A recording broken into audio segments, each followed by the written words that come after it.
तो आज मैं खड़ी हूँ लखनऊ के आउटर रिंग रोड पे सबसे सुंदर प्रोजेक्ट फ्लोरेट टाउन में।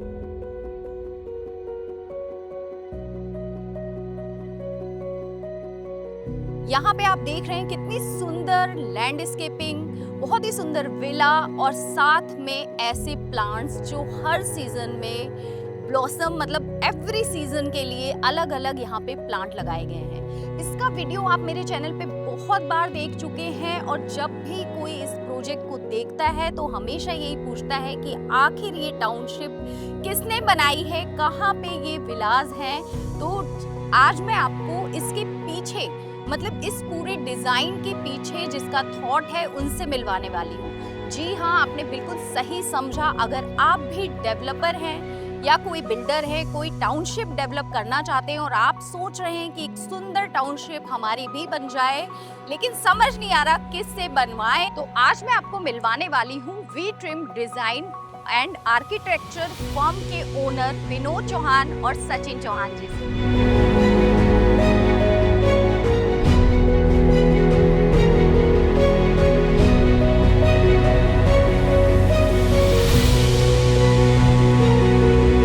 Hi, I'm Vinod Chauhan, founder and principal designer of V-Teams Design.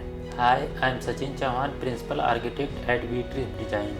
Vinod ji, अब आप मिल ही गए हैं आज, तो हमारे बहुत सारे डेवलपर हैं या जो बिल्डर हैं जो पूछते रहते हैं कि भाई बड़ी सुंदर टाउनशिप है ये फ्लोरेट टाउन, इसको किसने डिजाइन किया है। तो आज फाइनली आप यहाँ मिल गए हैं, तो आप ही बता दीजिए। यस मैम, सबसे पहले जब इस प्रोजेक्ट को डिजाइन हम लोगों ने किया तो इस बात का खास ध्यान रखा कि ये बड़ी टाउनशिप 250 एकड़ की होने वाली है, तो इसका जो एंट्रेंस है वो काफ़ी ग्रैंडनेस हो और वो लग्जरी फील करे। इसके लिए हम लोगों ने काफ़ी ब्यूटीफुली लैंडस्केप और पिंक सैंडस्टोन की क्लेडिंग के साथ हम लोगों ने बैलेंस किया।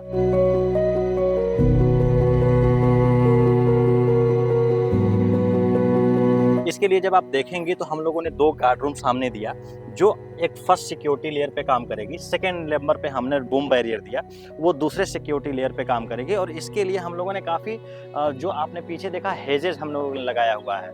हेजेस मैम ये फ्लावर देंगे, फ्रेगनेंस देंगे और उसके आगे जो हम लोगों ने प्लांट्स लगाया हुआ है ये जैसे मैंने आपको बताया कि ये ब्यूटीफुली डिजाइन किए गए हैं। हर मौसम में आपको फ्लावर देंगे, जैसे हर सीजन में गर्मी बरसात ठंडी के अकॉर्डिंग में ये फ्लावर आपको देंगे। तो ये जब एंट्रेंस आप जब होगा तो ये आपको काफ़ी अच्छा फ्रेशनेस फील कराएगा। बीच में हम लोगों ने सेंटर में एक सेंटर ऑफ अट्रैक्शन के लिए 200 साल पुराना पेड़ हम लोगों ने बोनसाई का प्लांट्स किया जो इम्पोर्टेड है। बाकी जो गेट हमने बनाया है वो पेड़ों से बनाया। इसका रीजन यही था कि एक बड़ा टाउनशिप जो ये पूरा का पूरा जो बेस होने वाला है ये ग्रीन लैंडस्केप ओपन एरिया पे होने वाला है। और जो टाउनशिप में हम लोगों ने विलाज दिए वो काफ़ी बड़े स्केल पे दिए। जैसे हम लोगों ने 4200 कवर्ड एरिया, 11,000 कवर्ड एरिया के विलाज दिए जो इतने बड़े लखनऊ में भी विलाज नहीं। वाओ, जैसे ही एंट्री करते हैं, देखिए एंट्री तो हमेशा ग्रैंड होनी चाहिए क्योंकि आपकी सोसाइटी में कोई आता है तो वो आपके गेट से ही गेस करता है कि आगे अंदर क्या है। तो विला की तरफ तो हम लोग चलेंगे ही, लेकिन देखिए बेस्ट चीज जो गेट बनाया है प्लांट से बनाए गए, मतलब आप सोच सकते हैं प्लांट से गेट लेकिन सिक्योरिटी पूरी, और साथ ही में ये जो डिजाइन है वाओ जस्ट अमेजिंग। मतलब इसके बारे में बताइए कुछ। मैम सबसे पहले हम लोगों ने जब डिजाइन किया था तो ये इसमें हमारा पहले से थीम था कि हम लोग पिंक सैंडस्टोन क्लेडिंग को यूज करेंगे क्योंकि जो क्लेडिंग होता है स्टोन का वो नेचुरल होता है और काफ़ी 100 साल बाद 200 साल बाद भी ये खराब नहीं होते हैं, नेचुरल होते हैं। ये हमेशा ऐसे ही हमेशा ऐसे ही रहते हैं क्योंकि हम लोगों ने बंसी पहाड़पुर से इसको इम्पोर्ट किया हुआ है जो यहाँ पे लगा रहे हैं। इसके लिए हम लोगों ने जो कॉन्ट्रास्ट यूज किया वो आप देखेंगे पीछे क्रीपर्स लगे हुए हैं जो हाइटेड MS जाली पे लगे हुए हैं। इससे ये होता है कि जो अदर प्रॉपर्टी वो विजुअल नहीं होती है और ये काफ़ी स्मूथ और अच्छा दिखता है। और बाकी जो हेजेस हम लोगों ने काफ़ी मल्टी कलर्स यूज किए हुए हैं जो लाइट पिंक सैंडस्टोन से कंट्रास्ट फील कराता है। और बाकी जो GRC आप जब जो हम लोग फ्लोरिंग का यूज किए हैं, जो पेविंग यूज किए हुए हैं, ये GRC के कोवल्स हैं जो खराब नहीं होंगे और ये अच्छा दिखता है। लाइट और डार्क पैटर्न पे हम लोगों ने लगाया हुआ है। जैसे पानी वाली बारिश हुई तो कभी खराब नहीं होगा, कभी खराब नहीं होगा और ये लोड बेयर और बहुत मजबूती भी मजबूत है। विनोद जी, आपकी फ्लोरेट टाउन के तो सब फैन हो गए हैं, मतलब हर कोई, हर डेवलपर, लोग तो पूछते हैं, लोगों के साथ साथ हर डेवलपर जिनकी जो नया प्रोजेक्ट खुद बना रहे हैं और ढूंढ रहे हैं कि कोई उसे डिज़ाइन कर सके, हमेशा पूछते हैं भाई इस टाउनशिप को किसने डिज़ाइन की, बहुत ही सुंदर लगती है, देखने में तो है ही है और अगर एंट्री करो तो बात ही क्या है। तो ये बताइए, ये तो आपका लखनऊ का प्रोजेक्ट हो गया फ्लोरेट टाउन, इसके अलावा कुछ अदर प्रोजेक्ट्स भी हैं जहाँ आप काम कर रहे हो? यस मैम, फ्लोरेट टाउन तो हम लोग कर ही रहे हैं, इसके साथ और भी काफ़ी सारी टाउनशिप हम लोग कर रहे हैं। एक प्रोजेक्ट मेरा है अंसल के पास, 65 एकड़ का LD अप्रूव साइट है, काफ़ी अच्छी टाउनशिप है, वो शीतल पाम ग्रीन है। बाकी गोरखपुर में एक टाउनशिप है मोर देन 100 एकड़, वो गैलेंट कंपनी है जो प्रेजेंट कर रही है लोटस काउंटी के नाम से। बाकी एक गोकुल धाम है जो आउटर रिंग रोड हमारा पड़ता है आनंदी वाटर पार्क के पीछे, वो भी प्रोजेक्ट कर रहे हैं जहाँ पे हाई राइज विला प्लॉट सब कुछ हैं। तो काफ़ी सारी टाउनशिप चल रही हैं मैम जो अलग अलग थीम पे बेस्ड है। और ऐसा कुछ नहीं है ना कि आप सिर्फ मतलब एक विलाज ही डिज़ाइन करते हैं, हाई राइजेज है, या मतलब ये भी डिज़ाइन कर रहे हैं ना, हाई राइजेज जो आ रहे हैं अपार्टमेंट्स की, उनकी कैसे सोसाइटी होती है, वो सारी चीज़ें डिज़ाइन। यस मैम, मैं एक हाई राइज प्रोजेक्ट भी कर रहा हूँ, काफ़ी सारे हाई राइज प्रोजेक्ट कर रहे हैं। एक प्रोजेक्ट मेरा है जो प्लासियो के जस्ट अपोजिट है, पुलिस हेडक्वार्टर के पास, वो मोर देन 300 CR का एक प्रोजेक्ट है। तो इसके साथ साथ हाई राइज भी हम लोग कर रहे हैं। तो जब भी मैं उस टाउनशिप में जाती हूँ तो ये मैंने वहाँ पे एक चीज़ नोटिस की है कि नॉर्मली किसी टाउनशिप में चलिए 80 फीट की रोड है, मान लीजिए किसी में 100 फीट की भी रोड मिल गई, लेकिन यहाँ पे 150 से 200 फीट तक की रोड, मतलब इतनी चौड़ी रोड, ये सब देने के पीछे मतलब क्या था, थॉट क्या था? रीज़न ये था मैम कि काफ़ी बड़ी टाउनशिप है, 250 एकड़ टाउनशिप है, इसमें काफ़ी अलग अलग फेजेज में हम लोग कॉलोनीज लेके आ रहे हैं। तो एक रीज़न ये था कि जब ज़्यादा क्राउड होगी इन फ्यूचर तो वो रोड पे ट्रैफिक होगा, तो ट्रैफिक कंट्रोल करने के लिए हम लोगों ने काफ़ी चौड़ी रोडें दी हैं, मोर देन 45 मीटर रोड हम लोगों ने दिया है। उसको बैलेंस करने के लिए क्रॉसिंग दिया हुआ है जो बड़े बड़े चौराहे हैं, तो ट्रैफिक का पूरा बैलेंस यहाँ पे है इस प्रोजेक्ट में। और रोड चौड़े होने का एक रीज़न ये है कि हम लोग ग्रीन यूज़ कर रहे हैं रोड के side by side and between mid road में।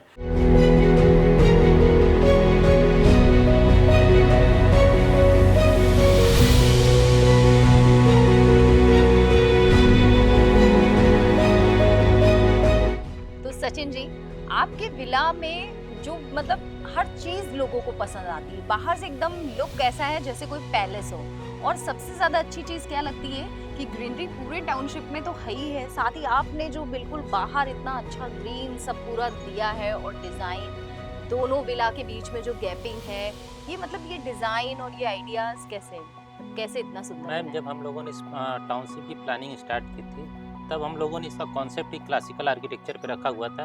आप ये विला देखेंगी ये पूरा ग्रीक आर्किटेक्चर पे डिपेंड है। इसके जो कॉलम देखेंगी आप, ये डोरिक कॉलम को हमने यूज किया गया है। ये सिंपल कॉलम होता है लेकिन डिज़ाइन इसकी बहुत अच्छी होती है। और जो हम लोगों ने इसका प्रोपोर्शन रखा हुआ है काफ़ी स्ट्रांग रखा हुआ है। बाकी इसमें डबल हाइटेड आपको ड्राइंग रूम मिलेगा, आपको हर फ्लोर पे टेरेस गार्डन मिलेगा। आप किसी भी टेरेस पे जाएंगी, किसी भी फ्लोर पे जाएंगी, आपको ओपन स्पेसेस मिलेंगे। आप अगर ग्राउंड फ्लोर पे हैं तो आपके सामने पार्क है, अगर आप फर्स्ट फ्लोर पे हैं तब भी आपको टेरेस मिलेगा, आप सेकंड फ्लोर पे जाएंगे तब भी आपको टेरेस मिलेगा। इसके अंदर हम लोगों ने डबल हाइट ड्राइंग रूम दिया है, किचन दिया है, मास्टर बेडरूम है, इसके साथ साथ स्विमिंग पूल भी दिया हुआ है।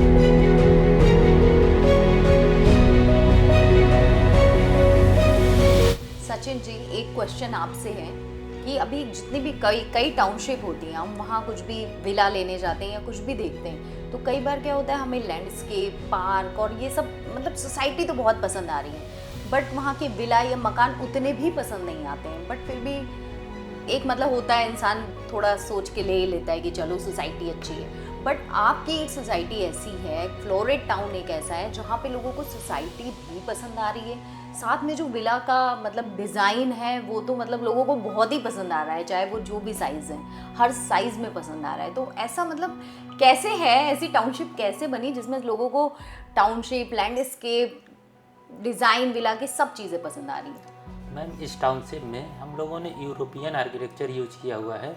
इसमें हम लोगों ने यूरोपियन आर्किटेक्चर का लैंडस्केप का फ्यूजन किया हुआ है। लखनऊ में बहुत सारी टाउनशिप है जिसमें लैंडस्केप को लोग बहुत कम यूज करते हैं, वो 2-4 पेड़ लगा देते हैं, उसी को लैंडस्केप का नाम दे देते हैं। लेकिन बट हम लोगों ने लैंडस्केप के लिए कई जगह से रिसर्च की, हम लोग कई स्टेट गए हैं, राजमुंदरी गए, वहाँ से कई ट्री के नाम देखे, कई चीज़ें देखी, और अपने टाउनशिप में लार्ज स्केल पे हम लोगों ने लैंडस्केप को यूज किया है। हमने इसमें कहीं 7 एकड़ कहीं 5 एकड़ का पार्क दिया है और 2 विला के बीच में भी हम लोगों ने एक ग्रीन पॉकेट दिया हुआ है। ग्रीन पॉकेट में भी हम लोगों ने अच्छे से लैंडस्केप का यूज किया हुआ है। और जब आप इसके आर्किटेक्चर को देखेंगे तो पूरा आर्किटेक्चर जितने भी टाइप का विला हैं सारे ग्रीक एंड रोमन आर्किटेक्चर पे बेस्ड है। जब आप किसी भी ग्रीक एंड रोमन आर्किटेक्चर के एलिवेशन देखेंगे वो कभी भी ओल्ड नहीं होते, हमेशा वो नए दिखते हैं। जितने वो 100 साल पुराने बने जैसे दिखते थे वैसे आज भी दिखते हैं। उसी कॉन्सेप्ट को लेकर हम लोगों ने सारे विला को डिजाइन किया गया है और हमारे यहाँ टोटल 9 टाइप के विला हैं और सारे एलिवेशन एक दूसरे से डिफरेंट हैं। तो चलिए आपको इंट्रोड्यूस करवा देते हैं वी ट्रिम डिजाइन के कोर टीम से। जैसा आप देख रहे हो यहाँ पे सब लोग काम में लगे हुए हैं। तो चलिए सबसे पहले आपसे इंट्रोड्यूस कराते हैं। हाय, आप कैसे, यहाँ का एनवायरनमेंट कैसा है, आपको कैसा लगता है? बेसिकली हम यहाँ पे सिर्फ प्रोजेक्ट नहीं बिल्ड करते, we build a strong trim culture as well. जैसे कोई भी प्रोजेक्ट रहता है हम उस प्रॉपर डिस्कस करते हैं, एक वाइल डिस्कसिंग एक नए आइडियाज़ निकलते हैं, सबके आइडियाज़ को एक प्रॉपर प्रायोरिटी दी जाती है कि सब ग्रो करें, बिल्ड करें। आप अपनी टीम को सिंपल कैसे डिस्क्राइब करेंगे? सिंपली मैम, हमारी जो टीम है वो वेल क्वालिफाइड टीम है और यहाँ पे जितने भी लोग काम करते हैं वो वेल एक्सपीरियंस्ड हैं। और जब भी मतलब हम लोग किसी प्रोजेक्ट पर डिस्कस करते हैं तो प्रॉपर पहले ग्रुप डिस्कशन होता है, फिर हम किसी चीज़ को फाइनलाइज करते हैं। आपके अकॉर्डिंग वी ट्रिम्स डिजाइन की बिगेस्ट स्ट्रेंथ क्या है? मैम, मेरे अकॉर्डिंग वी ट्रिम डिज़ाइन की बिगेस्ट स्ट्रेंथ ये है कि जो भी प्रोजेक्ट होते हैं, जो टारगेट होते हैं, प्रोजेक्ट जितने भी चल रहे हैं, तो जो भी प्रोजेक्ट के कॉन्सेप्ट होते हैं वो बिल्कुल एक दूसरे से सिमिलर नहीं होते हैं। सारे प्रोजेक्ट के कॉन्सेप्ट, डिज़ाइन सब अलग अलग होते हैं और जो भी प्रोजेक्ट चल रहे हैं, किए जा रहे हैं, उनकी जो भी डिज़ाइन है वो यूनिक है, कोई एक दूसरे से मिलता जुलता नहीं है। और अगल बगल जो भी प्रोजेक्ट हो रहे हैं उनसे कोई भी कॉपी पे मतलब ऐसा सिमिलर नहीं डिज़ाइन किए जाते। ये रखा जाता है कि बिल्कुल डिफरेंट हो, यूनिकनेस हो, ऐसे डिज़ाइन किए जाते हैं।